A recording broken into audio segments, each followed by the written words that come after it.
Welcome to the JOYrific podcast, where we teach you about JOYrific. Can you hear me? Yeah. Can you hear me? If somebody's never heard of JOYrific, You can teach them about the emotions and flipping your lid and caution. JOYrific means you will be nice sometimes. JOYrific is when you have this big magnet. Sometimes your parents will ask you, what are you feeling? And you would move it on to what you were feeling. And the picture shows a brain, a caution sign, and 9 different kinds of emotions. JOYrific on the chart is white.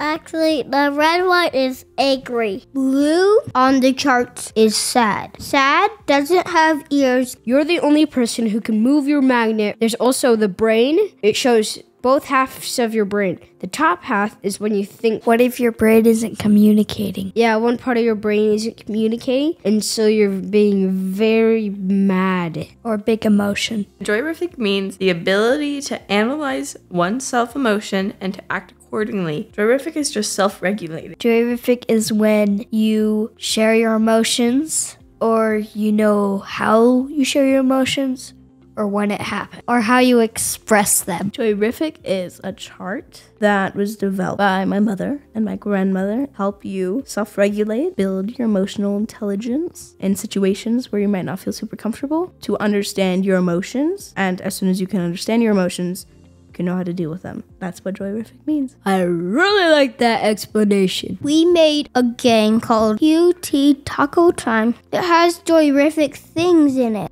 So come join us at www.joyrific.com and you can buy games, shirts, and charts to support our podcast. Thank you for joining us. Oh, I love it. Oh, look how beautiful you look. Good to see you. Oh, my goodness. Hang on, I meet my cute daughter. This is Brienne. I'm just bringing a chair over here. Hi. Hi, how are you? Good, how are you? I met you probably like 10 years ago. I think I remember. I remember meeting you. So funny. We're so happy. Okay, the JOYrific is darling. Your new emojis are so cute. Can you believe the JOYrific chart was made before emojis? That's true. You guys are pretty much emoji starters. That's funny. Okay, we have to hang this up and you have to call me on, you have to connect to the Zoom call. Okay, great. Did it work? Yes. Here we are. You did it. You totally did it. You did it. You look so fun with your fancy microphone. Can you hear us okay? Yep, I can hear you. I don't know about okay, but this is what it is, so we're going with it. We're going with it. It's going to be great. At least there's no kids running around, right? I know. So here's the thing that is so cute. So I'm doing 7 episodes. You guys are my 7th episode.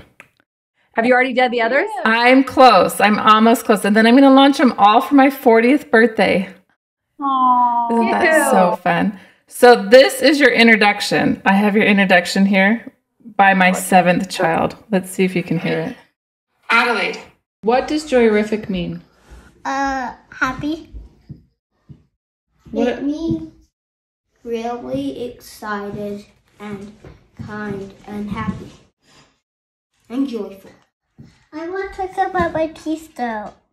Well, tell me more about JOYrific. Yeah. It devolves from there. So she just lost 2 teeth, and that's like the most important topic that she could talk about. Oh, I love her. How old is she? 5. She'll be 5 in June.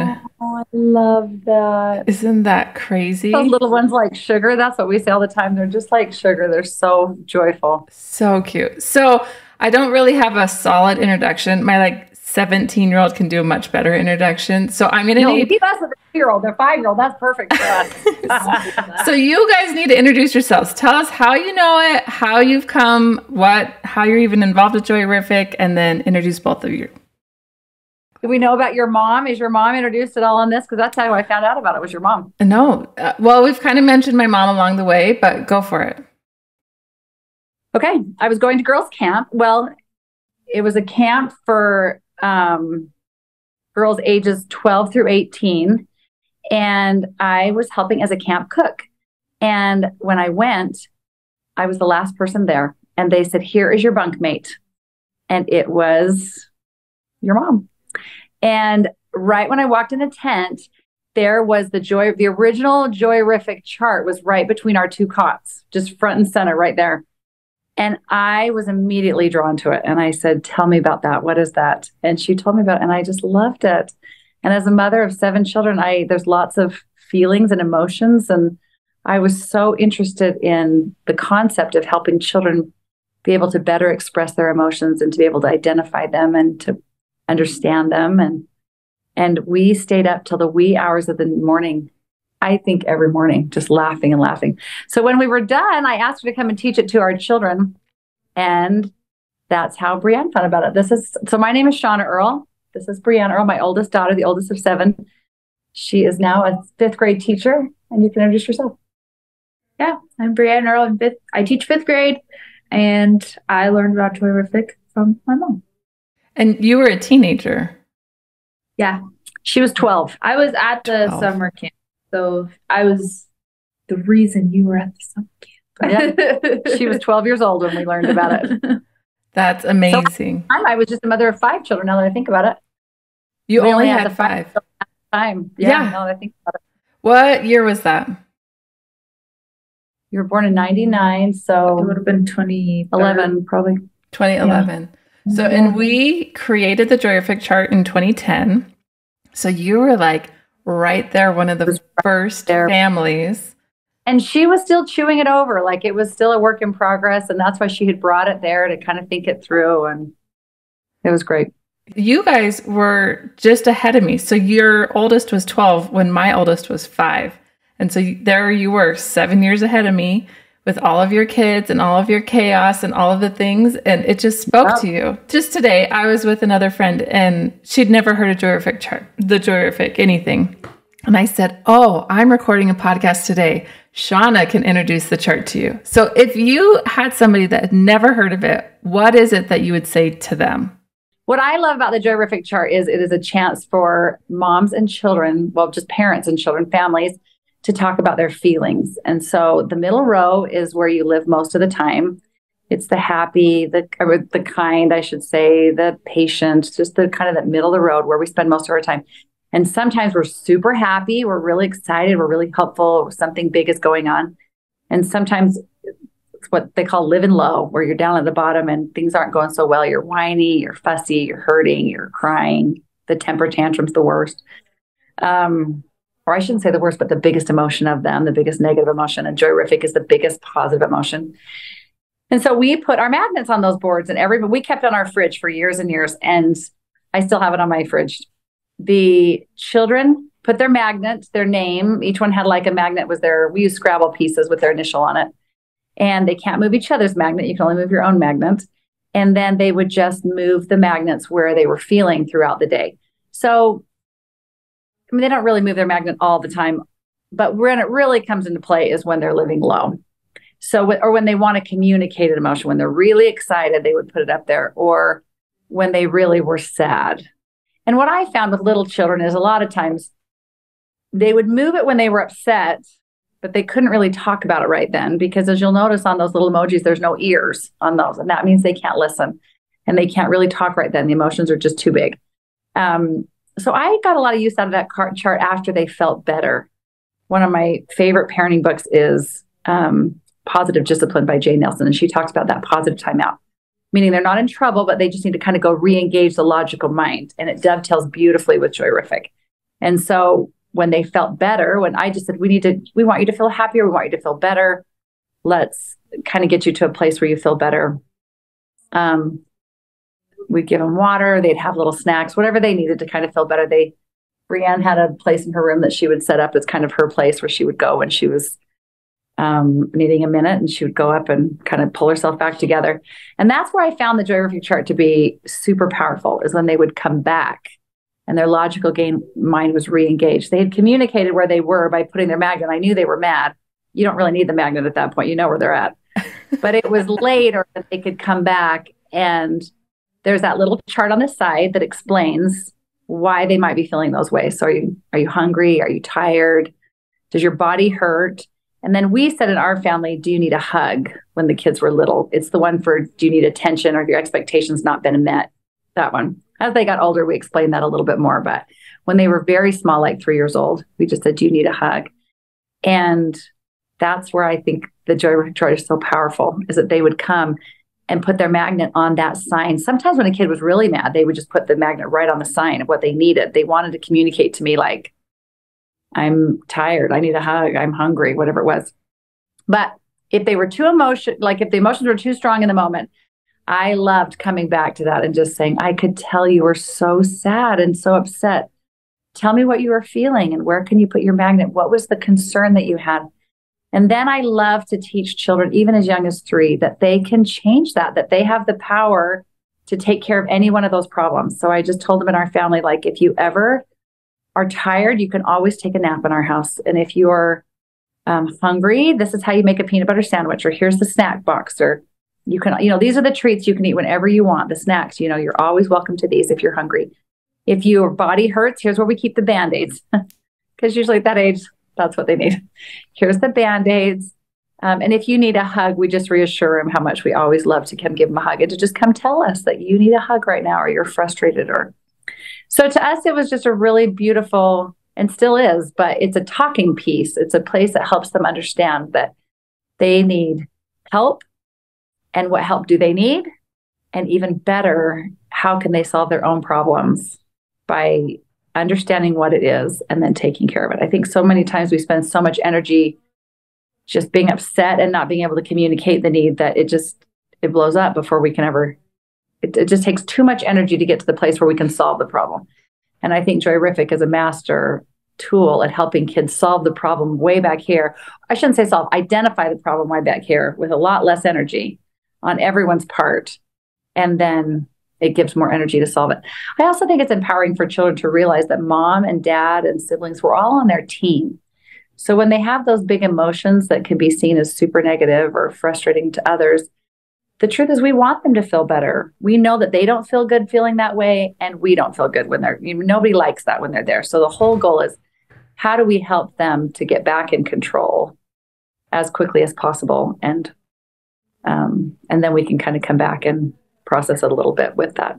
I loved how you said solve the problem, but really the problem that we're solving is that the kid gets to solve the problem, right? That's the best part.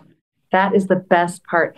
But until children have the words, like I'm hungry, those 4 things cover most of the concerns in life for babies all the way to grandmas, even for adults.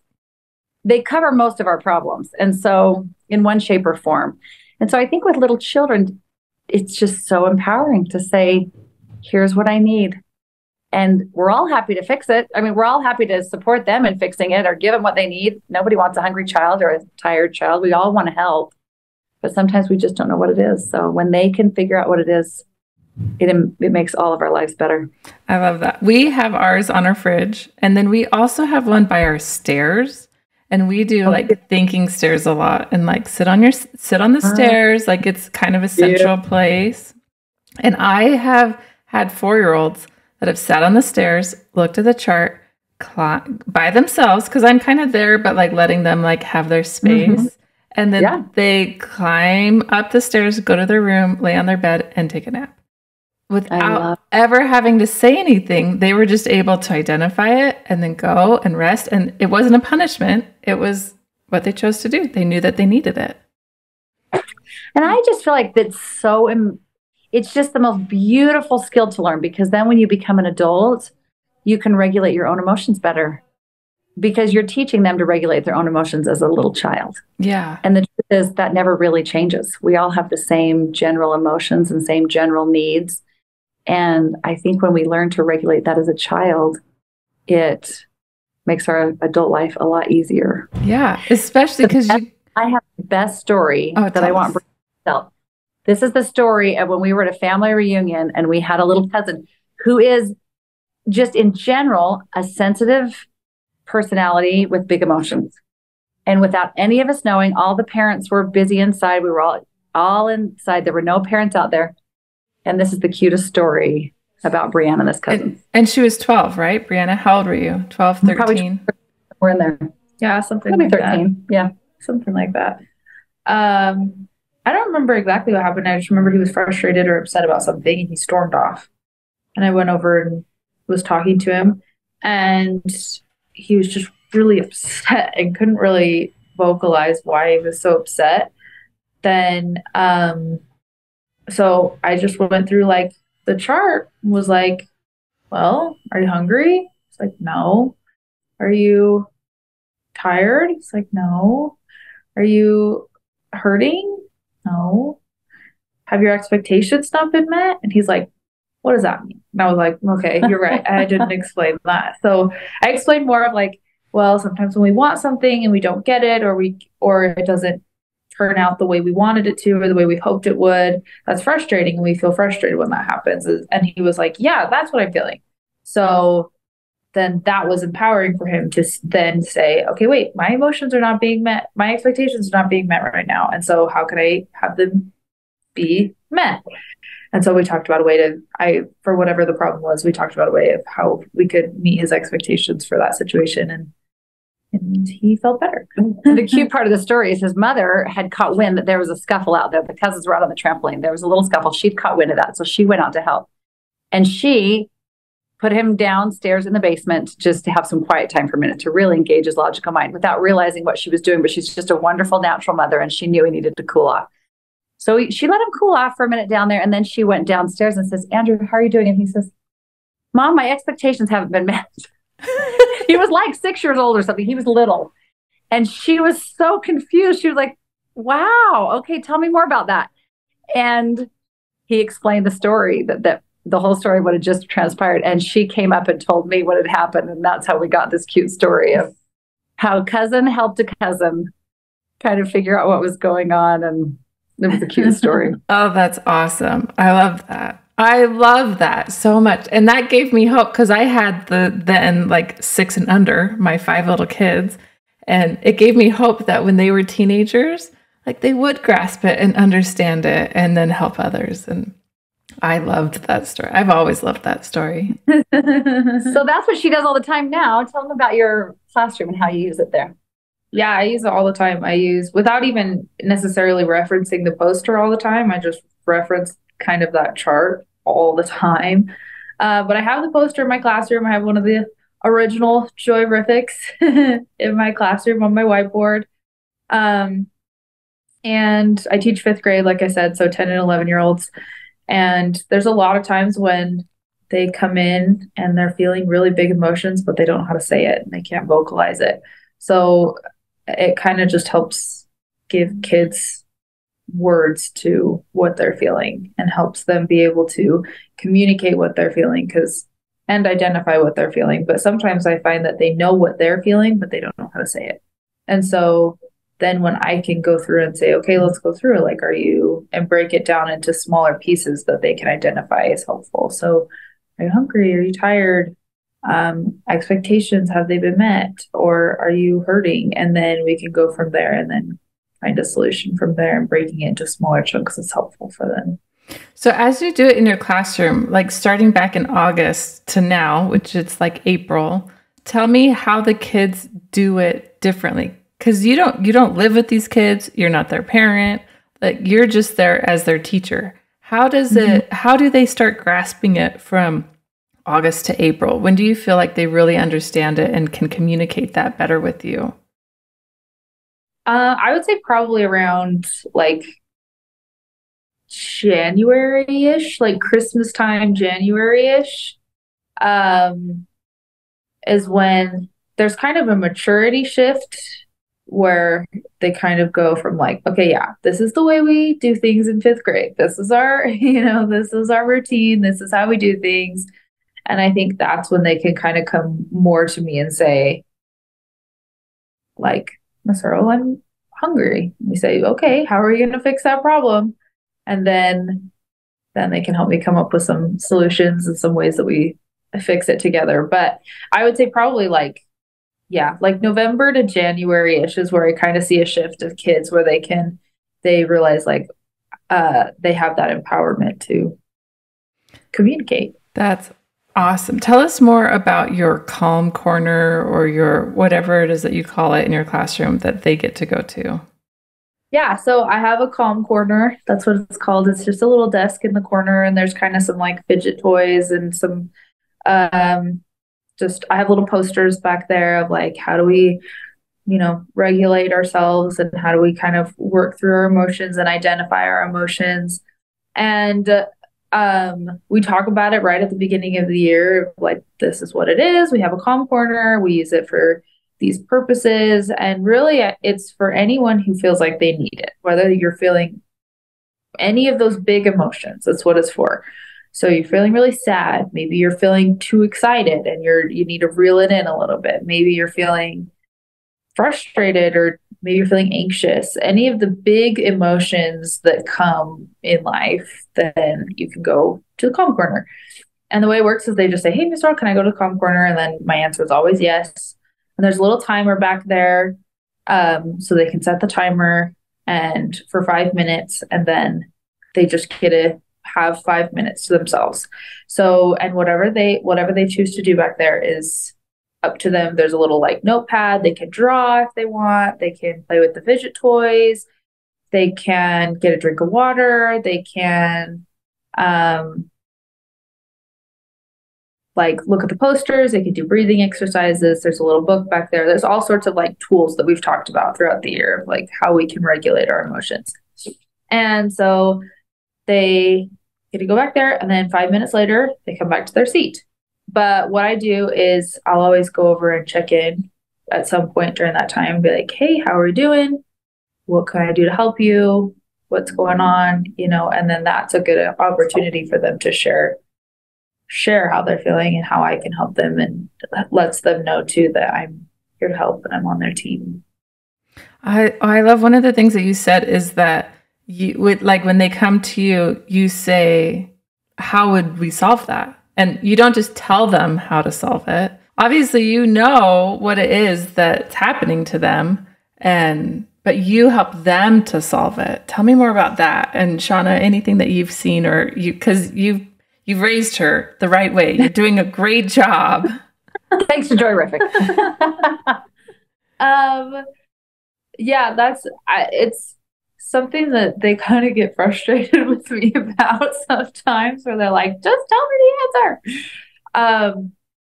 But so like, I mean, this happens all the time where they're like, Miss Earl, I don't have a chair. I'm like, bummer. Shoot, we don't have a chair. Darn.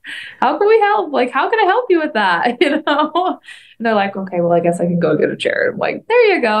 Like it happens all the time where, Miss Earl, I don't have a pencil. Okay, darn. It happens all the time. But so at this point in the year too, they're used to that. That has been one of the shifts too, where they've shifted their questions from more of comments to actual questions that I can help them with. And so instead of saying something like, hey, I don't have a pencil, they'll say, hey, Miss Earl, can you give me a pencil? Or with in terms of like emotions, then instead of them coming in and just yelling, then they'll come in and they'll say, Miss Earl, I'm angry. or like, Miss Earl, I need to talk. Or Miss Earl, can I have a hug? And like things like that. I'm like, yes, great, thank you. Like, I love that you explained that to me and you shared your needs with me. That's awesome. I always talk to them about it afterwards, that was really good, because it's not something everyone can do. And we talk about it too, that like, I'm still learning too, and they're learning, and there's always times where we can look back and say, ooh, I did not handle that very well. I could have regulated those emotions a little bit differently. But we always got to start somewhere. And so, yeah, with emotions especially, I think it's shifted from, instead of just coming in and just showing anger, they'll come in and they'll vocalize that they're angry, which is a big win for me. Yeah. One of the things I felt really empowered as a mother with JOYrific is that it taught me about the neuroscience of how the blood drains from the top, from the thinking portion of our brains. It drains down into kind of that fight or flight. I remember your mom saying, sometimes the bear in the forest is the teacher, or sometimes the bear in the forest is the mother. or the father. And so, that fight or flight of like, they're going to fight or or just run or, whatever. It's just their thinking brain turns off and they just go into that instinct mode. And we've all seen it. We've seen it in the classroom. You've seen it in your families, where you've seen it yourself, where you just, Jane Nelson calls it flipping your lid. It's the same thing. It's just where that thinking brain turns off and all of a sudden you're just kind of in survival mode. And I did not know that as a young mother. I didn't understand that just physiologically was what was happening in their bodies. And I remember your mother shared the cutest story. She was a middle school principal. And she said, when kids come in just really mad and they're really in trouble and they've got their, they're just got their dukes up, so to speak. She said she would sit them down and say, I'm very busy right now. I really want to get to you, but I've got to take care of something. And she would just, of course, she's busy anyway, but she would give them a water bottle, a cold water bottle. And she'd say 8 ounces of water will often re-engage that logical mind. And so I thought that was the most brilliant teaching strategy I'd ever heard of, or I guess leadership strategy in her case. And so then sure enough, she'd go busy herself, let them drink the water, let them calm down. But really what she was doing was not taking, the busy stuff didn't matter. She was really giving them a minute to re-engage their logical mind. I just found that to be genius.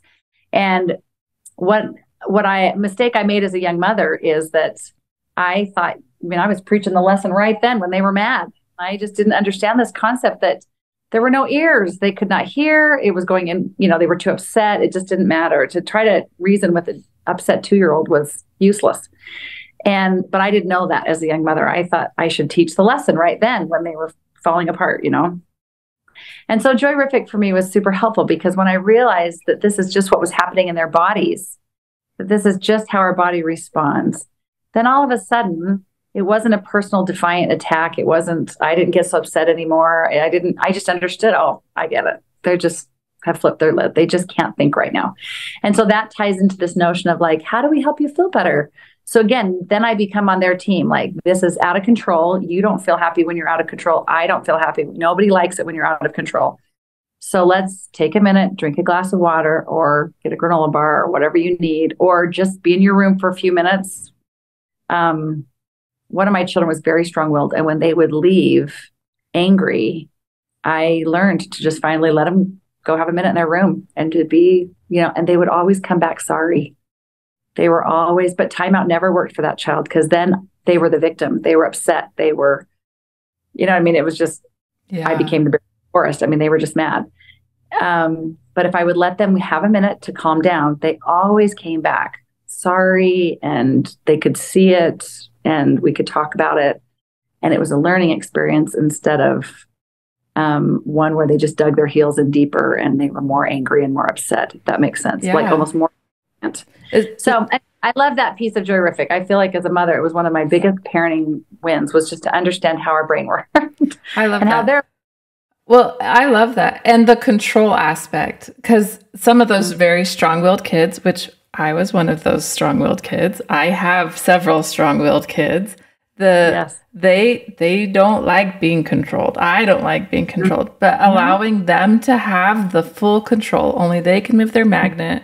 Only if they're not tired, they don't have to be tired. That's fine. Even though I know that you were very tired, but okay, you're not tired. That's fine. Like, no problem. Yeah. I'm able to keep my magnet on the kind, and I will be as kind as I can be, even though you are having the biggest temper tantrum possible. I'm not going to control you. I can only control me. And that's really helped me a lot. That's really probably what started the JOYrific Chart. Is my oldest. She was 5. She's a very strong personality, and I'm a very strong personality, and we were having those issues. And so my mom just said that's kind of the beginning of it. And it started as a red, yellow, green light on our fridge. And the thing about the red, yellow, green light, and I know in a lot of classrooms, there's a lot of red, yellow, green light, is those kids, it works for some, but for some kids, it just doesn't work for them. And it makes this like public shaming of when you are on the red. And that just doesn't help those kids that need to have that control and to like, don't boss me around. Don't tell me to move my clip. Like, I'm in charge of my clip.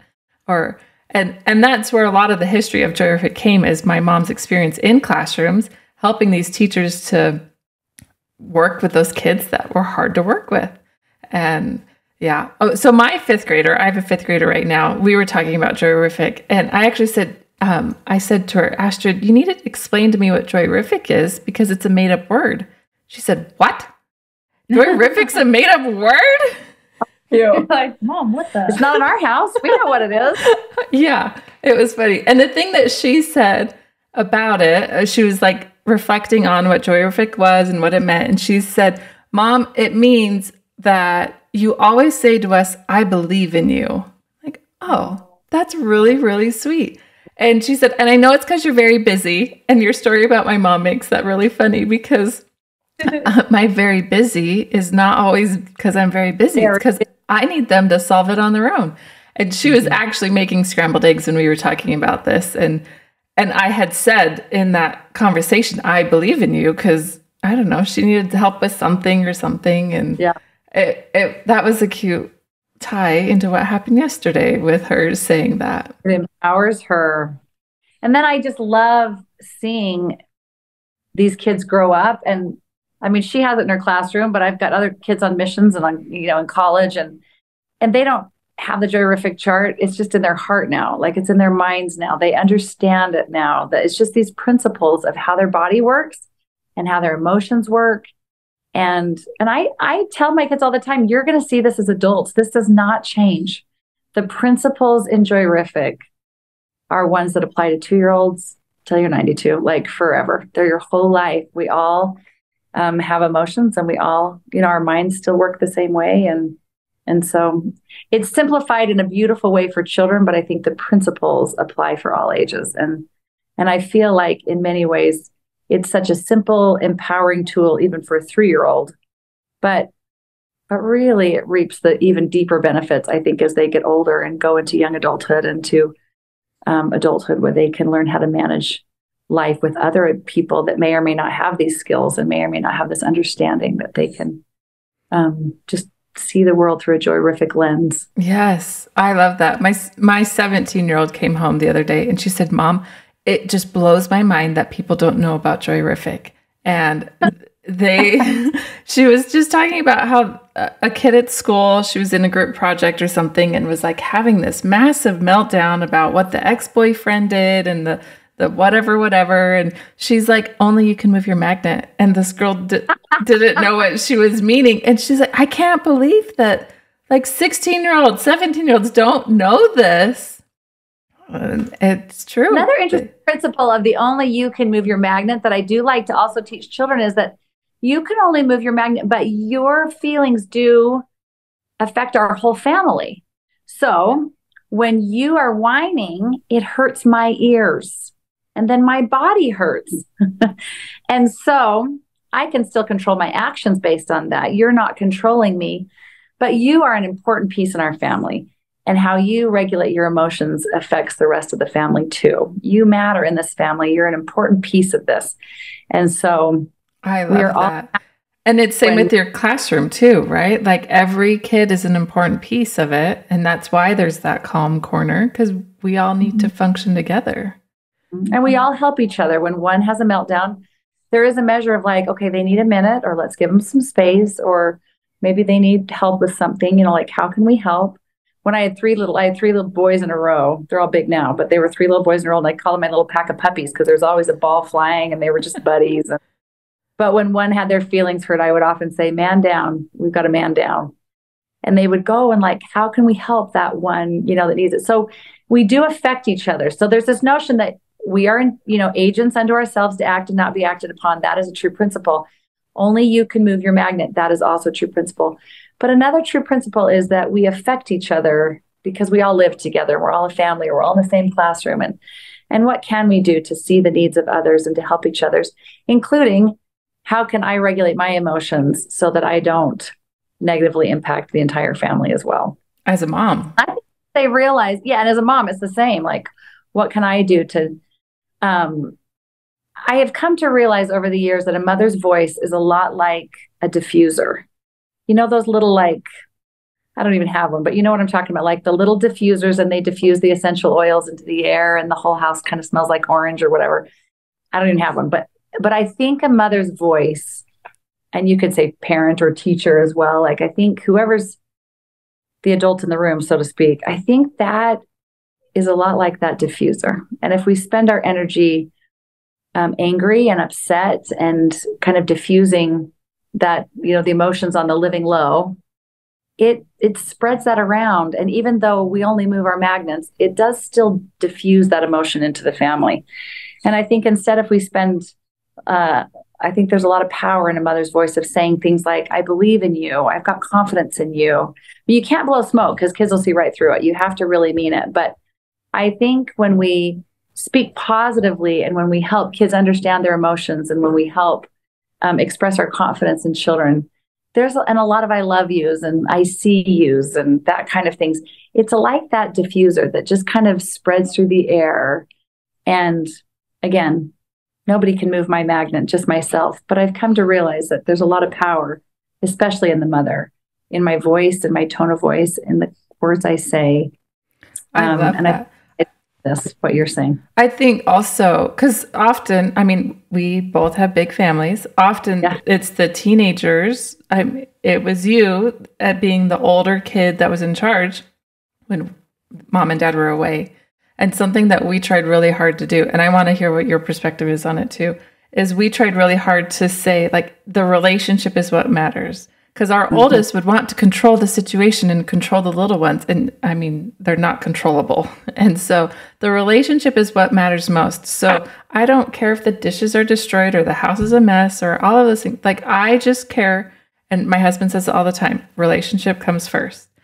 So how is it that you handled that when you were home being the oldest child in charge?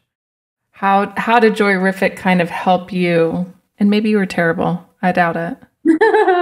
It worked because they all love this girl right here. She is everybody's buddy. Well, I think it was just like because I had tools to say like, okay, look, we're here. We're in the angry or we're in the upset or whatever. And then we could move from there. And so it wasn't just, I could learn to not engage the power struggle, to just say, oh dear, we're in a tantrum. We gotta let that cool down first and then we can talk about it. But I think I learned that quickly because when we had the tool just right there on the fridge, then it was used all the time. So we could just say, just reference it. And then when I was in charge, it was still just kind of the same plan, just different person enforcing the plan, but it's the same plan. I love that. That is awesome. It's hard. It's good. It's wonderful. Like all of these things. And the friend that I was just talking to, she said, anyways, we had this long conversation, but I said, you know what? My kids are doing okay. They like love each other. They're happy. They're getting along. And she's like, how do you get them to get along? I thought, oh, well, you need to listen to the podcast. JOYrific makes a difference. It just does, because when they understand their emotions, they're a lot less frustrating with them. They're frustrated with themselves. I'm saying they're a lot less when there's an internal struggle in a child. The natural response is to lash out, to tease, to bring somebody else down so you feel better about your own situation. All those, that's just the natural response. And so I think when we can help children feel more confident and more in control of their own emotions and their own lives, the natural response is for them to reach out and help others and to see somebody besides themselves, because there's more peace in their own heart. Balance. Yeah. Yeah. And when they have their meltdowns, which they will, I mean, there's no illusions of perfection around here. So when they do, and when I do, and when we all do, there's a kind of a measure of grace too, because we understand what's happening. You're like, oh, they're flipping their lid, or, oh, mom has had a really long day today. She's tired. Let's send her to bed. You know, like there's just a measure of grace because it's less personal and it's more like just physiological. You just understand, like, they're just done, or she hasn't eaten all day. Let's make her some food or whatever. You know, you just, it's almost easier to see the need when it's broken down into 4 categories. And And when you understand the neuroscience behind it, you're like, okay, this isn't personal. They just need help. Yeah. And we can do it. And I love that there is none of us are perfect by any means. I mean, I use the chart for me all the time, and absolutely. And helping. And I think, and I just talked about this with somebody else too, the masking that some parents and adults do and we learn we learn to mask, because it's not okay to always show your emotions very strongly in situations professionally.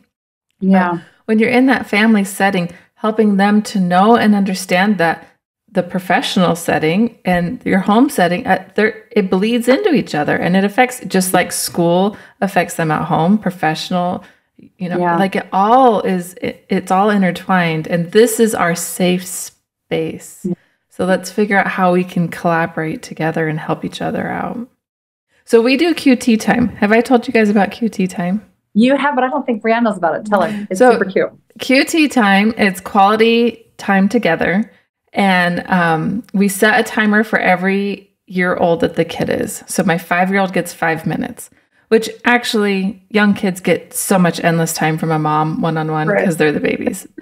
My 17-year-old, she gets 17 minutes, and we set a timer and we sit, and it's one-on-one attention.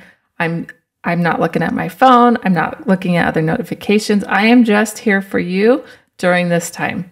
We can do whatever it is that they want. And some people call it mind, body, soul time. I mean, whatever it is that you want to call it. But we're able to have that time together to build that relationship, because I think that's a huge part of the JOYrific chart. It's not just the communication tool, it's then the trusting relationship that goes along with it. And that's how we have done it as kids. How did you help your kids or talk with your kids? Because I know that you, Shauna, you just naturally do it. How is it that was a part of your life, a part of you growing? I've been recently with it. I think one of the things that's, I'm on my 4th, so 7 children, number 6 is a boy, and I've had 3 boys, so now I've got another boy. And it's making me smile, because now I've seen it before. I'm like, oh, this is what 10-year-old boys, they get that little like testosterone boost, and I call it like their wings kind of start to spread, and they get a little spunk, and they start to have an opinion on a few things that they didn't before. And you're like, oh, okay, I see it. And it has been helpful to just recently, he kind of went through that little, he's been the sweetest, most mild child. He still is, but he kind of hit that little, 10, 11-year-old boost of testosterone, where you're starting to stretch your wings a little bit and start to have a little more opinions on things. And it's been helpful to have this JOYrific chart to talk about things like, okay, I've seen this before. This is just a stage. I know what's coming. And revisiting it to that particular stage is helpful. And then when they go through other, kind of tender stages, you're like, okay, this is why this matters to you at this stage. And I think that's really helpful with teenage years. I mean, my teenagers aren't moving magnets anymore, and we're kind of past that magnet stage with the kids now. But the chart never loses its power. And I think you can adapt it to the world they're living in. I think that's really important, is to, when they're little, it's a Band-Aid when they're hurt. And when they're little, it's a peanut butter sandwich. But, when they're teenagers, it's a little different. So I take them on dates. We go on, go grab a bite to eat together. It's kind of like your QT time. It's those types of things where it's just that one-on-one time where you're checking in. Another thing is really effective for us is we call it snuggle time. And when they go to bed at night, we don't do it every night, but we try. We don't get every kid every night, but it's the concept of what was the happiest part of your day? What was the saddest part of your day? And then I end the day with a compliment. The third part is gratitude. What was something you were grateful for today? And then the last one is I give them a compliment. So when they go to bed at night, the last thing they heard from me was something I noticed about them in that day. And that simple ritual has paid dividends for us. But again, it kind of ties into this whole concept of emotions and where are you at? What was the happy today? What was the sad today?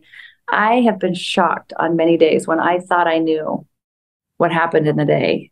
And then when I had that quiet moment with them at night, I have been surprised many, many times at what comes out that was their happiest or their saddest day that I had not heard about. They had not shared that in the after school excitement, or just even at the dinner time conversation, or, in the evening. I had never heard about it. And then at the end of the day, it has surprised me.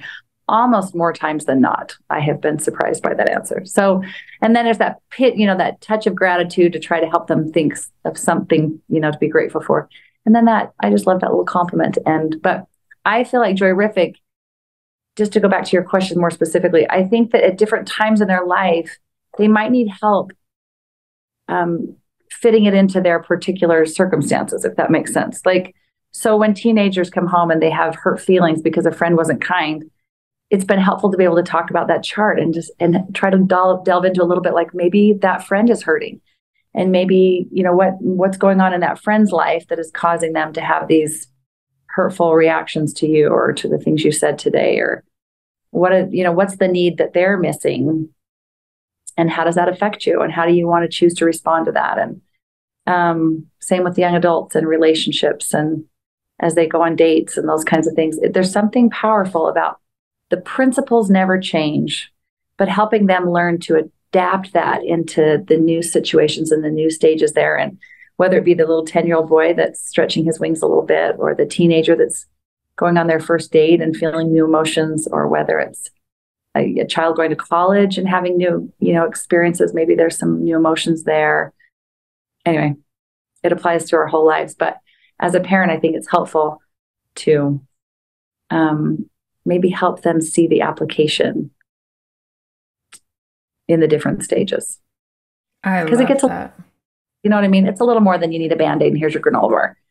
Obviously, it gets a little trickier as they get older. And so they have the skills, they have the principles, but sometimes it needs like a refresher course, or just to be able to see it through a new lens. Yeah. And it can adapt depending on. Yeah. And my mom went through cancer, and it was interesting to see how the JOYrific chart adapted to that, and how she's a very, very strong person, and she got beat down pretty low, and those feelings and what to do in those scenarios. And I mean, I'm an adult, and it was hard on me to see my mom, who's a much older adult, and then we just reflected on how when we as moms are beat down, how that affects the kids. And it's just a cycle that continues on. But the joy of it is when the children can see you as a human. I actually think it's a gift we give our children. I really do. I think that when children can realize that I think it's almost a developmental piece, but when they get to the place where they realize I have feelings, it's a big thing to me and I think it's a gift because it makes them more sensitive spouses in the future, when they realize that moms get tired and moms get hungry, and we need to take care of we have feelings on that JOYrific map too, just like they do. And our needs are the same as their needs. I think that's also empowering to a child, because then it puts them in a position of being able to help.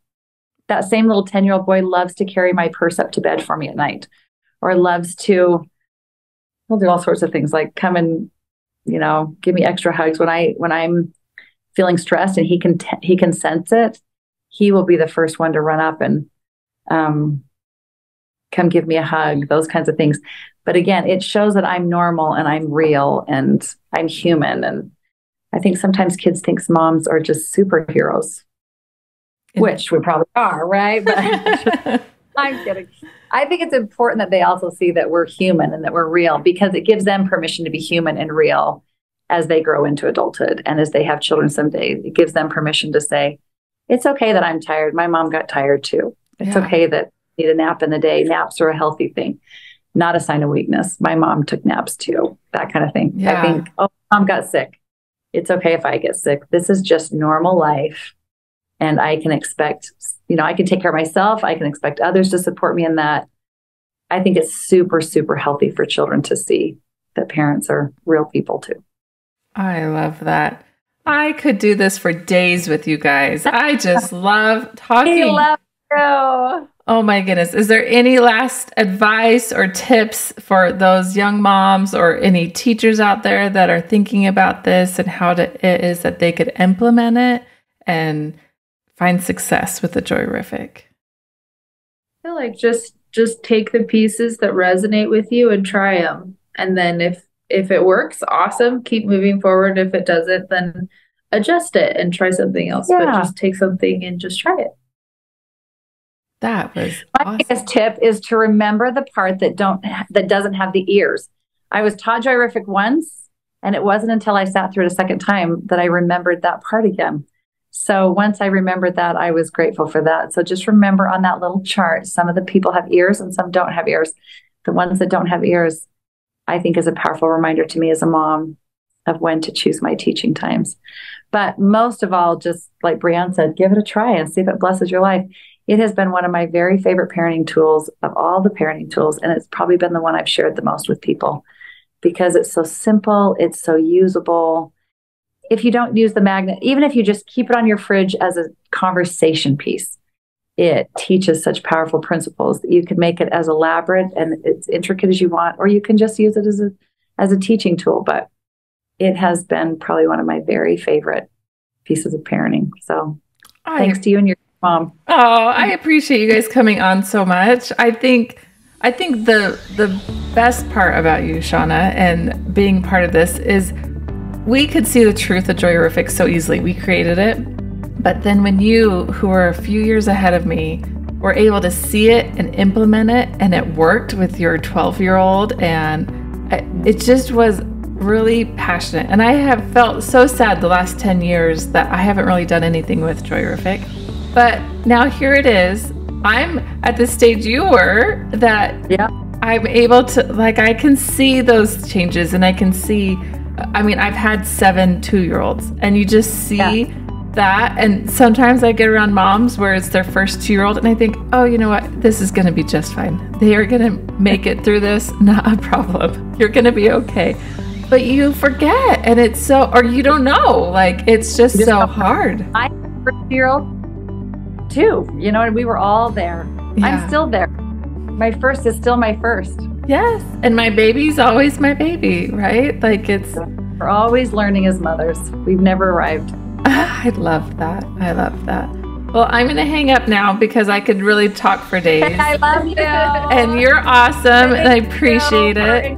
Yes, and if you need anything else, if the sound is bad, let us know. Q Bryce came down and made an egg in the middle of that. Sorry, he didn't probably realize it would be quite so quiet. So just know if you need anything, we're happy to do whatever you need. I just adore you, and I'm so happy you're doing this. And send me your link and everything. I'll spread it around. I think it's such a win. Oh, you're wonderful. It really is one of my favorite tools of all time. And I see it in the world every day.